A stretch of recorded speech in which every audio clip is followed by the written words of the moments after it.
Votre émission avec le Casino Barrière de Montreux. Provoquez la chance au Casino Barrière de Montreux. 365 jours par an. casinomontreux.ch. Ah ouais. Donc j'ai une attache pour nos voisins romains.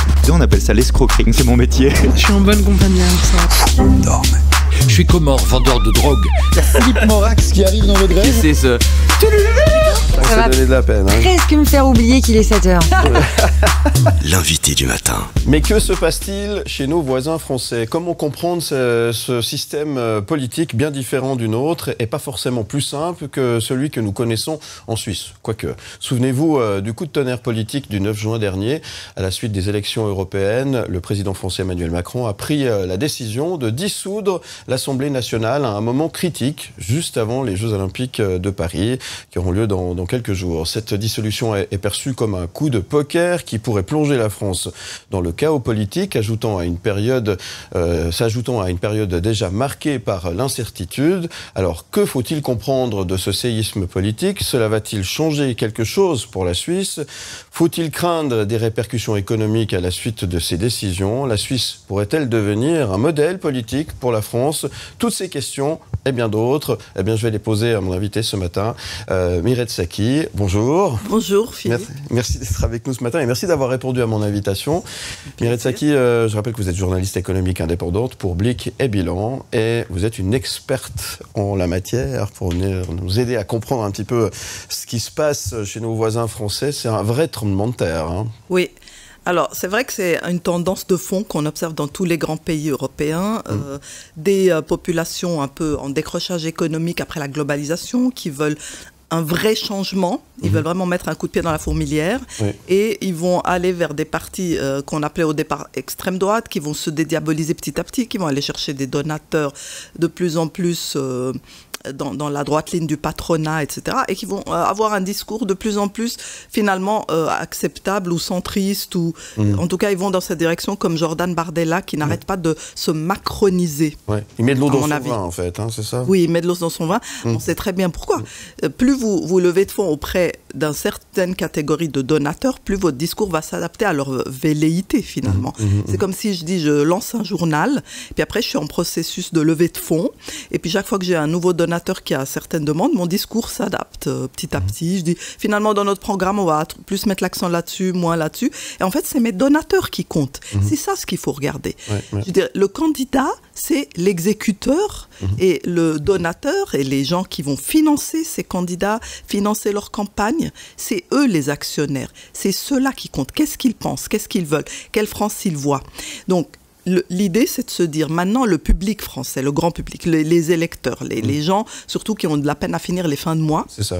Est-ce qu'ils peuvent faire confiance à un Jordan Bardella, ou est-ce que finalement, il n'y a pas un énorme décalage entre lui et les fonds qu'il est en train de lever auprès d'une catégorie? Bien sûr, c'est les plus grands donateurs du pays, surtout des personnes qui vont être sur la tendance Bolloré. On peut en parler après, et le décalage avec les besoins sociaux, l'urgence sociale.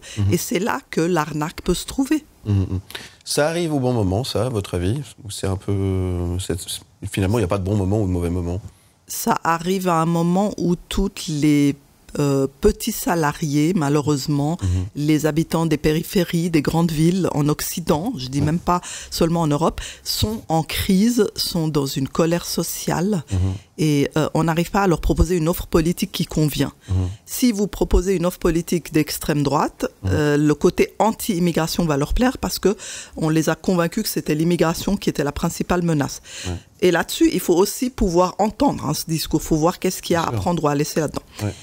Et vous avez le discours de la gauche qui va leur proposer beaucoup d'améliorations de leurs conditions sociales, mais qui va garder le volet de l'immigration complètement ouvert, où ils vont être peu soucieux de cette demande identitaire et de protection sociale des Français de souche, des Français autochtones qui s'inquiètent de l'immigration. Donc voilà, on a deux offres qui finalement, elles sont toutes un peu, j'ai envie de dire, elles tombent un peu à côté.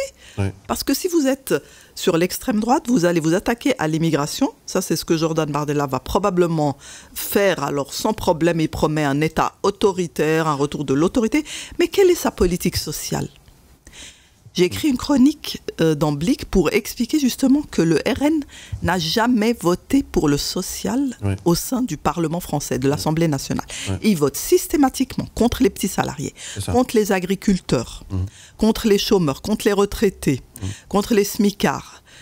Qu'est-ce qu'il y a de plus? Est-ce que les Français vont regarder seulement ce que vote le RN?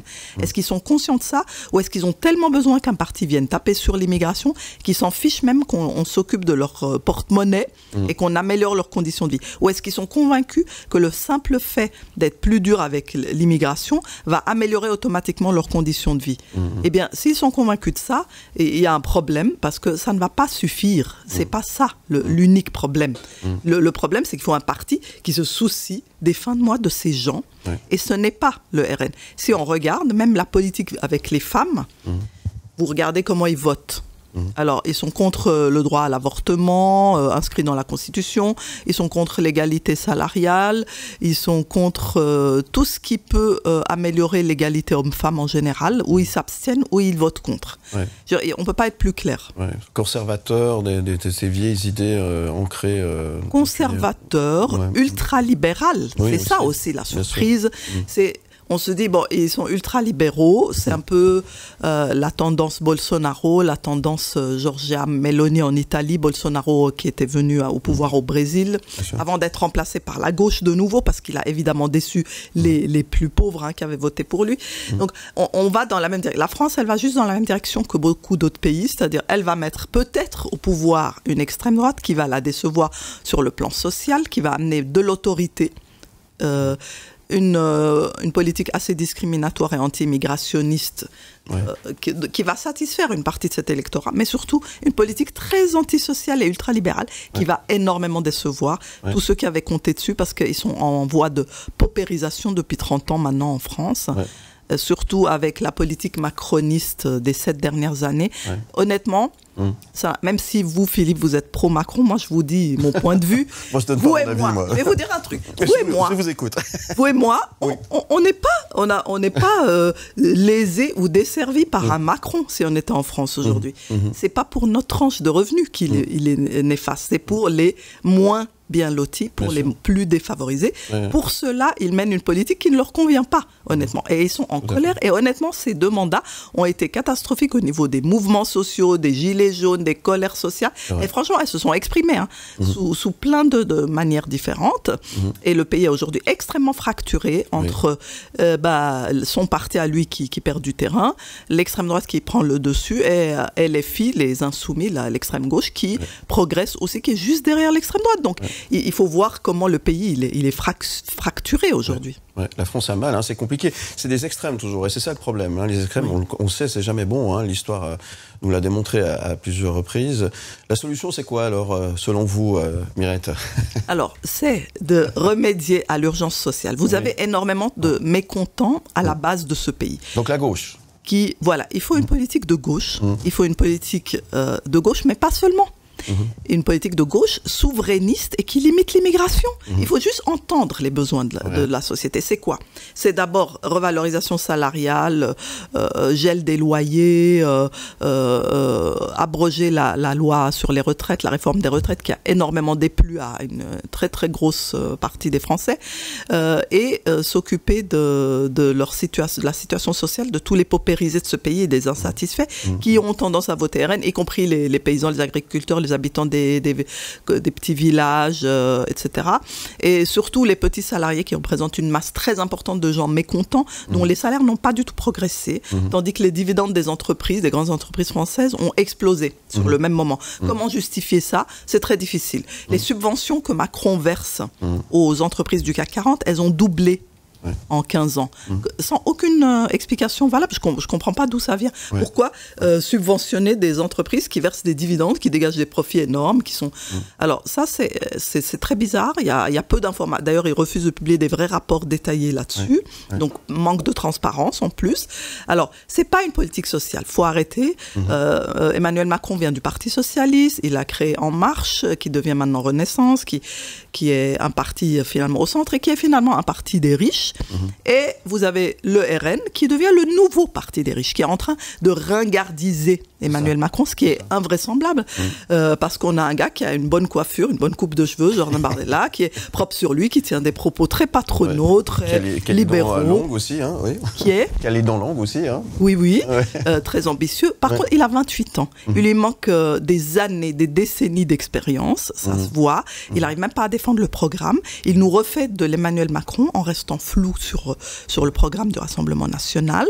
Il donne une conférence de presse, le programme reste flou. C'est quoi la politique culturelle ? Les gens de la culture sont très inquiets, les gens du spectacle, les gens du théâtre, les gens du cinéma, tous les gens qui font le rap, la culture urbaine, etc. Ils s'inquiètent, la culture populaire. Ils savent pas du tout ce que... Il y a pas le mot culture pour l'instant dans ce programme. L'égalité homme-femme, on en a parlé. Et le côté social, ça fait beaucoup quand même. Ça fait beaucoup. Et pourtant, les Français s'apprêtent quand même à voter pour ce parti parce qu'ils ont tout essayé déjà. Ils ont tout. Voilà, en fait, c'est ça. Ouais. C'est surtout un vote de contestation de nouveau. Hein. Donc ils vont le porter au pouvoir, comme ils ont d'ailleurs porté au pouvoir 2 fois Emmanuel Macron, tout en étant dans les rues, tout en ayant des mouvements comme les Gilets jaunes. De toute façon, ils l'ont quand même élu 2 fois, hein, Macron. N'oublions pas ça. Maintenant, ils vont porter au pouvoir le RN. Donc pourquoi est-ce que la population vote à ce point, surtout la population, on en parle des pauvres, hein, qui n'intéressent personne et que personne n'a envie de personne. Voilà. Pourquoi ils votent contre leurs intérêts? Parce qu'ils ne voient pas d'autres solutions, ils ne voient pas d'alternatives, ils voient peut-être des insoumis qui ne vont pas protéger les emplois français, qui ne vont pas protéger le pouvoir d'achat français et qui ne vont pas protéger l'identité française. Pourtant, ça, c'est des velléités qui sont légitimes. C'est pas l'extrême droite qui a le monopole sur ces velléités-là, sur ces désirs, ces aspirations. Il faut que tous les partis soient capables d'écouter la demande de la population, puisqu'ils sont là pour les servir. Ils sont à leur en fait, c'est les serviteurs des Français. Et donc, ils doivent les écouter bien et essayer d'aller dans leur sens. Le problème, comme je vous disais, c'est vous avez des donateurs qui ont d'autres agendas. Et un parti, un candidat, aujourd'hui, ça a été étudié aussi aux États-Unis, quand Francis Fukuyama a fait des travaux très intéressants sur la plutocratie. Je les conseille à nos auditeurs. La plutocratie, c'est quand c'est uniquement les milliers, puisqu'il y a de l'hyper-richesse qui s'est créée dans toutes les grandes démocraties, il y a de l'hyper-richesse qui s'est créée ces dernières années. Des quantités de milliardaires invraisemblables qui se sont créés comme jamais auparavant grâce à la bourse et aux banques centrales. Les banques centrales ont subventionné les marchés pendant 2 décennies, là c'est énorme l'enrichissement qui s'est créé. Ça fait qu'en politique, on finance ces partis. C'est ça. On finance toutes les campagnes à tous les niveaux, au niveau communal, municipal, de toute la province jusqu'aux grandes capitales, et on arrive à des partis qui vont implémenter l'agenda. Je vous dis, si moi je crée un parti, un média, si je crée un média et je vais chercher des donateurs, ma ligne éditoriale va correspondre à celle des donateurs, pas à celle des lecteurs. Il faut être réaliste. Donc, c'est aujourd'hui ça. C'est les partis qui sont conformes aux actionnaires qui les financent. Voilà, ça c'est les régimes démocratiques ou pseudo-démocratiques occidentaux. On est à cette étape-là de notre histoire et les populations doivent s'informer. Elles doivent s'informer sur les réels agendas, les vraies probabilités de ces programmes, comme de Bardella et du RN et de Marine Le Pen, d'un parti qui se, entre guillemets, modifie à toute vitesse. Il est en train de revenir sur la volonté d'abroger la réforme des retraites, même sur la baisse de la TVA, il a dit ce sera plus tard. Voilà, il est en train de revenir sur beaucoup de choses, et finalement, c'est comme, ça ressemble beaucoup à Emmanuel Macron. Au début de son premier mandat, la première chose qu'il a fait, c'est supprimer l'ISF, l'impôt sur la fortune. Tout le reste, tout ce qui était plus social, a pris 10 fois plus de temps, voire n'a jamais été implémenté. On prend les mêmes et on recommence, quoi. Voilà. Un peu ça, la même histoire. Vous avez tout dit. Ah ouais. Ça va donner de la peine. Hein. Presque me faire oublier qu'il est 7h. L'invité du matin. Et je reçois ce matin Mireille Tsaki, journaliste économique indépendante pour Oblique et Bilan. Merci d'être avec nous pour répondre à toutes mes questions sur ce qui se passe chez nos voisins français. On le sent, hein, le pays est à 2 doigts d'imploser. compliqué. Hein. Il y a pas mal de choses qui bougent. Le président Macron nous a fait pas forcément des bonnes surprises. C'est un petit peu inquiétant. Il y a les Jeux Olympiques qui arrivent là bientôt. Oui. En même temps aussi, aujourd'hui, c'est une journée importante pour Alain Berset, hein, qui saura s'il accède au poste de secrétaire général du Conseil de l'Europe. Ce serait une première pour la Suisse, pouvoir accéder à ce poste-là. Ce qui se passe en France, est-ce qu'il y a des répercussions ici en Suisse? Est-ce que ça peut être dangereux? Oui, je pense que la Suisse a toujours été poreuse et influencée par ce qui se passe en Allemagne et en France. Ouais.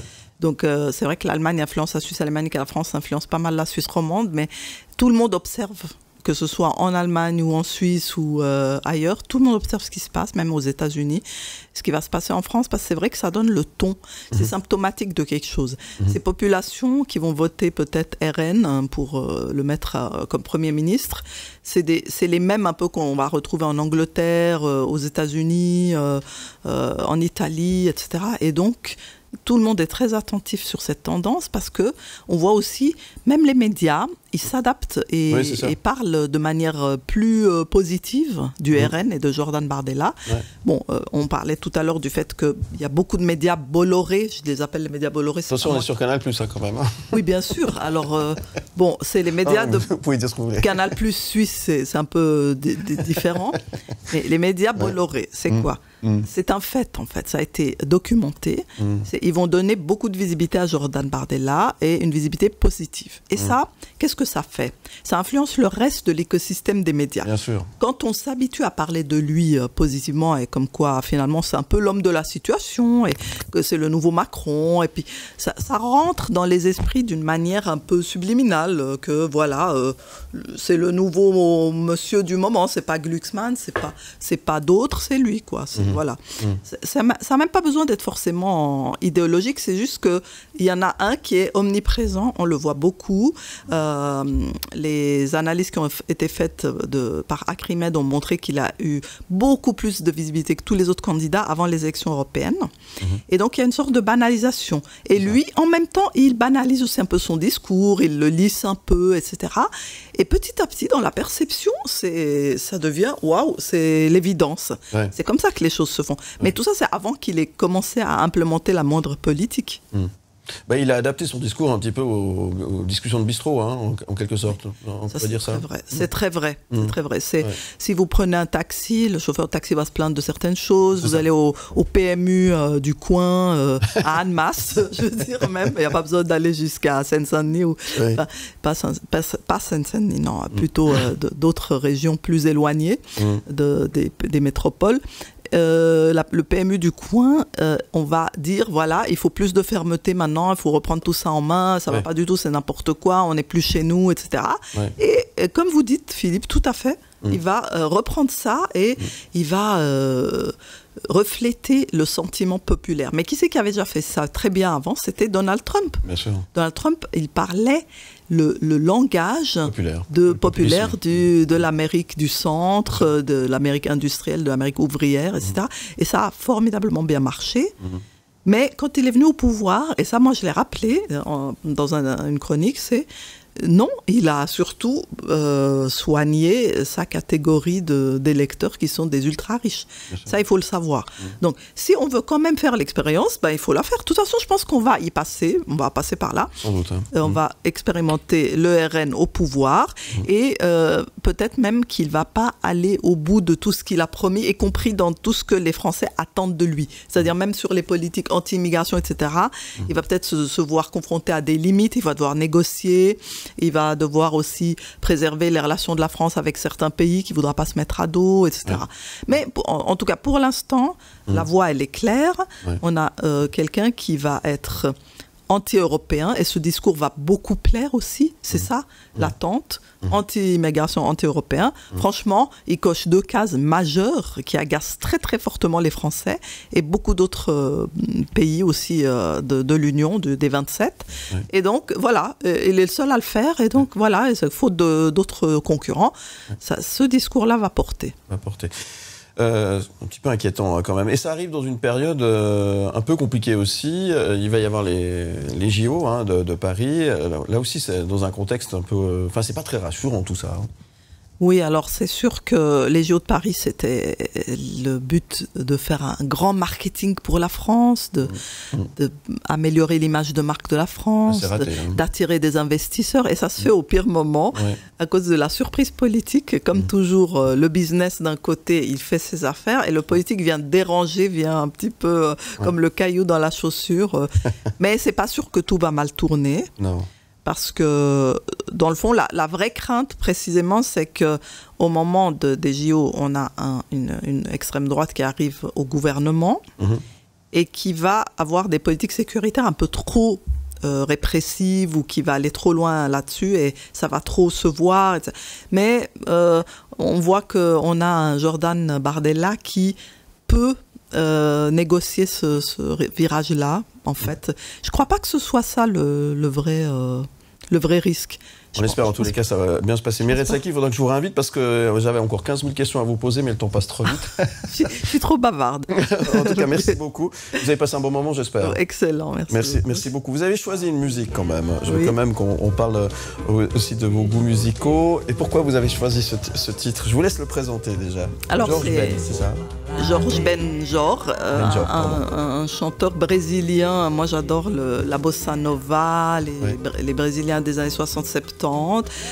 Tout comme j'aime la musique heavy metal d'ailleurs, s'il y a pas la musique orientale et tout. J'ai beaucoup de palettes très très larges, mais la joie qu'il y a dans cette chanson, elle est extraordinaire. Donc c'est Oba Lavem Ela en portugais brésilien, hein, je suis pas. Mais alors il parle du moment où il voit celle qu'il aime, celle qui lui plaît. Elle est encore mystérieuse, il connaît même pas son prénom. Elle a un parfum mystérieux, il aimerait connaître le nom de ce parfum. Et voilà, et ce moment plein de mystère et de poésie, ça nous change du sujet précédent. Mais oui, mais ça fait du bien. C'est tout l'inverse. Alors là, c'est la plage, c'est le soleil, c'est l'insouciance, j'adore. Bon, j'espère que ça va faire venir le soleil en tous les cas. Oui. Merci de nous avoir fait partager ce petit moment. Merci. J'espère que vous reviendrez. Avec plaisir. C'est un vrai plaisir de vous avoir reçu. Infiniment. On vous souhaite un bel été. Bel été à vous. Et je vous dis à très bientôt.